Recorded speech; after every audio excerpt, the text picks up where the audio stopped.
Bonjour, c'est Sylvain Fillos pour la chaîne Photo etc.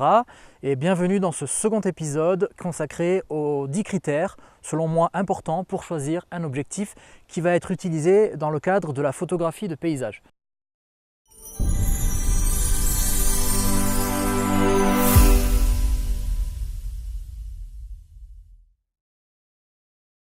Alors si vous ne l'avez pas déjà vu, je vous invite à regarder tout de suite le premier épisode, sinon vous allez manquer la moitié des points en fait. Il y a des choses qui vont être un petit peu plus difficiles à comprendre. Et sinon, on va attaquer tout de suite avec le point numéro 6. Ce point est très important si vous avez tendance à avoir une source lumineuse importante dans votre champ, c'est-à-dire sur votre photo, que ce soit le soleil, la lune ou des lampadaires ou quoi que ce soit d'autre. Alors, je vais vous montrer quelques exemples. On remarque que le nombre de rayons que vont former ces sources lumineuses est en fait directement lié au nombre de lamelles de votre diaphragme. Il y a deux cas de figure, où vous avez un nombre de lamelles pair, ou vous avez un nombre de lamelles impair. Dans le cas d'un nombre de lamelles pair, par exemple 6 ou 8 lamelles, dans ce cas-là, le nombre de rayons sera le même que le nombre de lamelles. Si vous avez un diaphragme à 6 lamelles, vous aurez 6 rayons autour de votre source lumineuse. Dans le cas d'un nombre de lamelles impair, vous aurez 2 fois plus de rayons que de lamelles. Par exemple, si vous avez un diaphragme à 7 lamelles, à ce moment-là, vous aurez 14 rayons visibles autour de votre source lumineuse, par exemple de votre soleil. Si vous avez un diaphragme à 9 lamelles, ça vous donne un total de 18 rayons. Vous pouvez compter, c'est toujours comme ça que ça se passe. La forme du diaphragme va également influencer la manière dont ces rayons vont être restitués. Vous avez ce qu'on appelle des diaphragmes circulaires, c'est-à-dire que la forme des lamelles va être un peu arrondie pour simuler un diaphragme complètement rond. Alors c'est super bien en portrait par exemple pour optimiser la qualité ou le rendu du bokeh. Par contre, il faut savoir qu'en paysage, si vous avez vraiment le soleil dans le champ et que vous avez un diaphragme dit circulaire, dans ce cas-là, les rayons seront plus grossiers, beaucoup moins fins. Enfin, c'est un rendu un peu différent et qui, généralement, mais c'était une question de goût, est moins apprécié. A l'inverse, avec un diaphragme conventionnel, classique, vous aurez des rayons beaucoup plus fins, beaucoup plus affûtés. Maintenant, toutes les optiques ne sont pas égales à ce niveau-là. Selon la manière dont elles sont fabriquées, elles auront naturellement, et sans tenir compte du diaphragme, une forme des rayons qui sera un petit peu différente. Et c'est vrai qu'il y a des optiques qui sont très appréciées pour ça, qui font des rayons très longs, très fins, et d'autres optiques qui ont un rendu beaucoup plus grossier.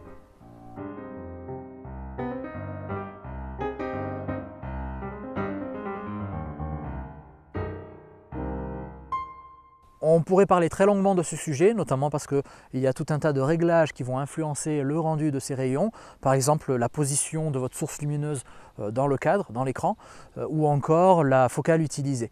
Mais ça sera l'objet d'un épisode spécifique, normalement le prochain, si je ne dis pas de bêtises. Donc on pourra reparler de ça un petit peu plus en détail, et vous verrez que ça a vraiment un intérêt si vous faites partie des gens qui mettez une source lumineuse dans le cadre de votre photo. Le point numéro 7, la stabilisation. Alors, peut-être certains seront étonnés de me voir parler de stabilisation. C'est vrai que ce n'est pas forcément quelque chose qu'on utilise beaucoup en paysage. Alors, il faut faire un peu attention. Beaucoup de personnes vont penser que la photographie de paysage se fait avec un trépied. Ce n'est pas forcément vrai. Le trépied est utile, le trépied est pratique, mais le trépied n'est pas indispensable à moins de faire des poses longues. Donc partant de là, si on regarde un peu l'usage quotidien d'un photographe moyen, très souvent on se balade sans trépied. Et dans ce compte-là, la stabilisation peut avoir un intérêt. Par contre, la stabilisation ne fait pas tout. Vous n'allez pas avec un ultra grand angle stabilisé shooter une demi-seconde ou une seconde à main levée. Il ne faut pas rêver non plus. De manière générale, plus votre focale sera longue, plus la stabilisation aura un effet, un impact. Donc c'est finalement assez récemment que certains constructeurs se sont mis à proposer la stabilisation dans des grands angles comme le 35 mm ou dans des ultra grands angles.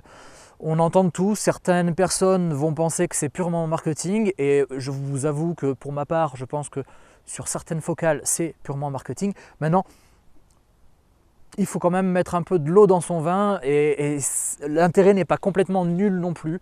En particulier, si vous voulez partir avec le moins de matériel possible, sans trépied et pouvoir pousser la photographie jusqu'à la fin de journée, voire presque l'heure bleue. En revanche, si vous utilisez une focale longue type 70-200, même un 24-105 on va dire, ou carrément un 500 mm, un 150-600, là je peux vous assurer que la stabilisation est vraiment pratique. Il faut savoir qu'avec des focales longues comme ça, si vous allez shooter avec un 600 mm, même sur un trépied, vous n'êtes pas parfaitement stabilisé, sauf à avoir un trépied de très bonne qualité, un support, un sol qui va être vraiment stable, un bon réglage, de bien serrer vos vis et de ne pas avoir du tout de vent.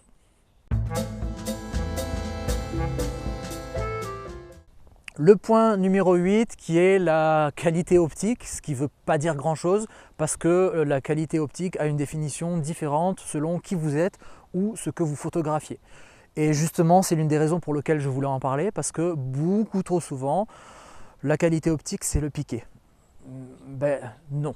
Et c'est vrai qu'on a tendance à dire, et c'est pas forcément faux, que le piqué d'un objectif est important ou en tout cas intéressant pour la photographie de paysage, mais vous allez voir que c'est beaucoup plus compliqué, beaucoup plus subtil que ça, voire que en fait c'est pas du tout important. Le problème c'est qu'on confond souvent la définition optique et le piqué. Alors quelle est la différence ? Ce qu'on appelle la définition d'un objectif, c'est la capacité de cet objectif à restituer les détails les plus fins. Donc avoir un maximum de détails visibles sur votre photo. Évidemment, ça dépend également de la définition de votre capteur et de différentes caractéristiques. Par exemple, est-ce qu'il y a un filtre ou est-ce qu'il n'y a pas de filtre sur ce capteur. Bon, on ne va pas rentrer dans ces détails-là, mais vraiment la définition, c'est la capacité à restituer les détails les plus fins. Le piqué, en revanche, c'est plutôt la manière dont ces détails vont être rendus, dont ils vont être éventuellement accentués. C'est lié à différents paramètres. Par exemple, si vous augmentez la clarté ou que vous avez des très bons micro-contrastes, vous allez améliorer votre piqué. Donc vraiment, le piqué, c'est cette sensation de netteté que vous allez avoir sur une photo. Mais il ne faut pas s'y tromper, on peut avoir une très bonne définition optique, mais un mauvais piqué. Ou à l'inverse, on peut avoir un très bon piqué, mais une mauvaise définition optique. Et dans ce cas-là, ça peut être franchement dégueulasse parfois. Je vous donne un exemple, le 85 mm de marque Nikon, 85 mm f1.4G, est un objectif qui a une très bonne définition optique, mais dont le piqué est relativement moyen. Et ce type d'objectif-là est beaucoup plus intéressant en paysage qu'un objectif qui a simplement du piqué. Pourquoi ? Parce qu'en post-traitement, vous pouvez améliorer votre piqué. Vous pouvez jouer sur l'accentuation, les contrastes, tout ce que vous voulez, mais vous pouvez vraiment améliorer cette sensation de netteté. Alors que vous ne pourrez jamais restituer des détails qui ne sont pas dans la photo, qui ne sont pas là, qui n'ont pas été bien rendus par l'objectif. Donc vraiment, l'essentiel, c'est d'avoir une bonne définition optique. Si vous avez les deux, tant mieux. Mais ce n'est pas franchement essentiel. Et ça nous amène d'ailleurs à un point qui est celui de l'homogénéité, parce que c'est bien beau de vouloir une bonne définition ou un piqué, mais en photo de paysage, ce qui est intéressant, c'est de l'avoir sur tout le champ de votre photo. Si vous avez une optique, comme on en utilise parfois en portrait, qui a une bonne définition au centre et beaucoup moins bonne sur les bords, ce n'est pas forcément un problème dans certaines pratiques, mais dans le cadre d'une photo de paysage où souvent on va chercher à avoir un maximum de profondeur de champ et un maximum de détails vraiment sur toute la photo. Dans ce cas-là, c'est vraiment important d'avoir une optique homogène, sinon vous allez avoir un très bon centre et des bords beaucoup moins intéressants et ça va tout de suite se voir. Par contre, évidemment, si vous faites de la photo de paysage de façon différente, en jouant avec des flous ou sans chercher à avoir un maximum de détails, évidemment, dans ce cas-là, l'homogénéité n'est pas forcément un critère important. Et il y a enfin la notion de déformation géométrique, en tout cas de déformation de l'objectif, à ne pas confondre avec la déformation des perspectives. C'est un point qui va être essentiel si vous faites de l'architecture ou parfois de la photo de rue, parce que vous avez des lignes verticales ou horizontales, et la moindre déformation va tout de suite se voir sur ces lignes, ou alors quand vous avez des motifs un petit peu géométriques. En photo de paysage, on a rarement ce type de ligne et une déformation sévère se verra beaucoup moins, d'autant que la plupart des déformations vont se corriger en post-traitement. Et même les déformations un petit peu particulières, ce qu'on appelle déformations en moustache, qu'on trouve par exemple sur le 14 mm Samyang, ça c'est quelque chose qui se verra assez peu, en règle générale sur une photographie de paysage, alors que je peux vous assurer que quelqu'un qui fait de l'archi va trouver ça vite assez sale. Le point numéro 9, qui est trop souvent négligé, c'est le pare-soleil. Et là, je pousse un petit coup de gueule au niveau de certains fabricants qui proposent systématiquement le pare-soleil en option, quitte à essayer de vendre aux photographes derrière des filtres UV dont l'intérêt est très limité, alors que le pare-soleil est d'un, important pour éviter certains reflets dans l'objectif, et de deux, c'est tout simplement la meilleure protection contre les coups, les chocs et les chutes pour votre objectif. Sincèrement, le pare-soleil ne devrait pas être une option. Que vous soyez en paysage ou n'importe quelle autre activité, à moins peut-être de faire du portrait dans un environnement très contrôlé, le pare-soleil ne devrait pas être une option. Des fois, ça va vous coûter 10, 20, 30, 40 euros supplémentaires. Achetez ce que vous voulez, achetez de la marque, achetez du chinois, on s'en fiche. Mais le pare-soleil, c'est vraiment quelque chose d'utile en photographie de paysage et en photographie générale.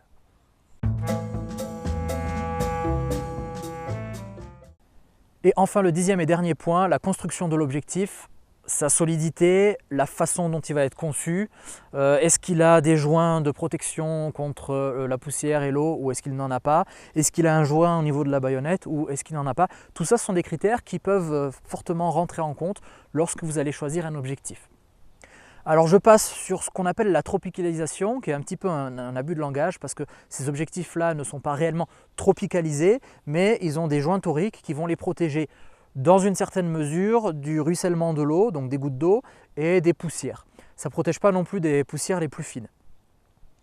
Effectivement, c'est un point qui peut être important si vous avez tendance à shooter en extérieur et si vous n'avez pas peur de shooter dans des environnements humides, sous la pluie, en passant sous des cascades ou des choses comme ça. Maintenant, c'est à vous de faire attention avec votre matériel. Je répète, il y a des limites à la quantité d'eau ou de poussière qu'un objectif ou même qu'un appareil photo peuvent encaisser.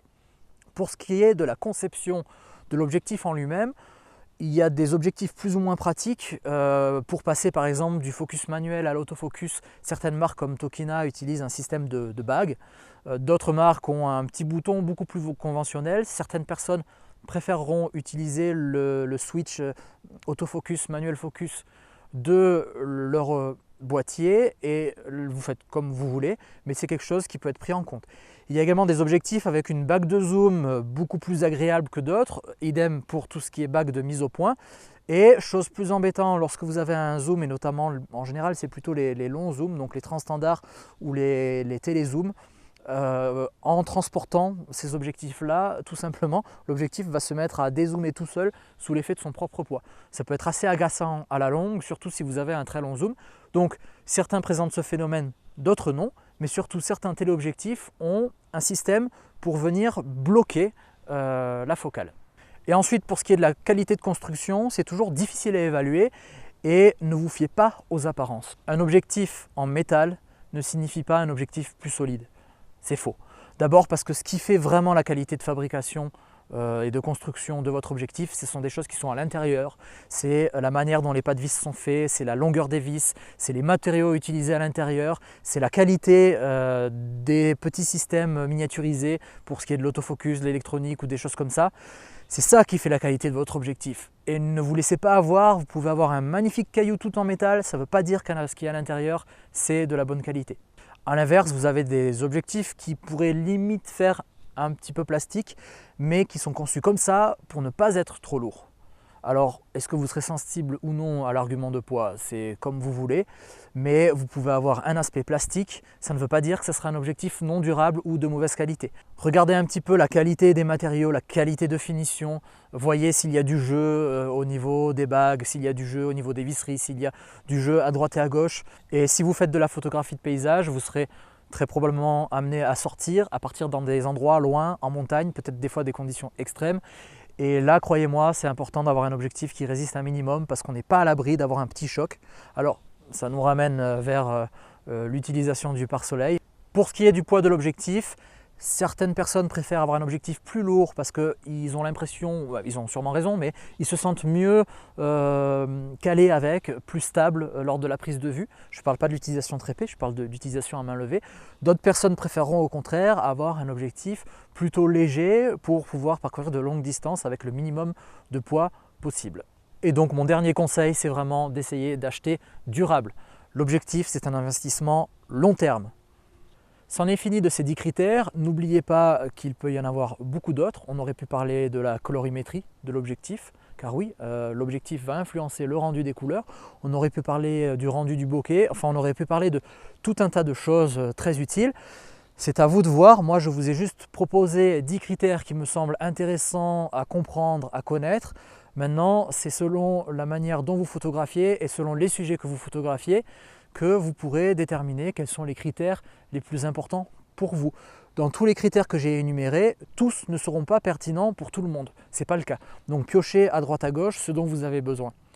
Pour moi, l'intérêt principal, c'était surtout un peu de se sortir de ces tests qu'on trouve à droite à gauche ou de la façon dont les gens comparent les objectifs, puisqu'on a tendance à tout ramener un peu à la même chose, la soi-disant qualité optique sans vraiment définir ce que c'est, ou encore le piqué. Voilà, on parle du piqué à droite à gauche. Je voulais vous montrer qu'il y avait beaucoup d'autres critères, qu'il y avait des différences entre plusieurs objectifs et on peut parfaitement utiliser, exploiter toutes ces différences entre les objectifs dans le cadre de projets photographiques. Voilà, c'est terminé pour ce double épisode. J'espère que ça aura été intéressant pour vous, que vous avez appris des choses. J'espère que ça vous sera utile plus tard. Si vous avez des questions, n'hésitez pas à les poser dans les commentaires Facebook, tout simplement. Si vous voulez qu'on approfondisse certains sujets ou certains détails techniques, il y a le groupe Photomatos sur Facebook qui est vraiment fait pour ça. N'hésitez pas non plus à vous inscrire sur les autres groupes de la photo, etc. Par exemple Photoculte, Phototribu, Photolumière, etc., etc. Je vous retrouve la semaine prochaine sur la chaîne Photo, etc. pour une nouvelle émission de Photodidacte.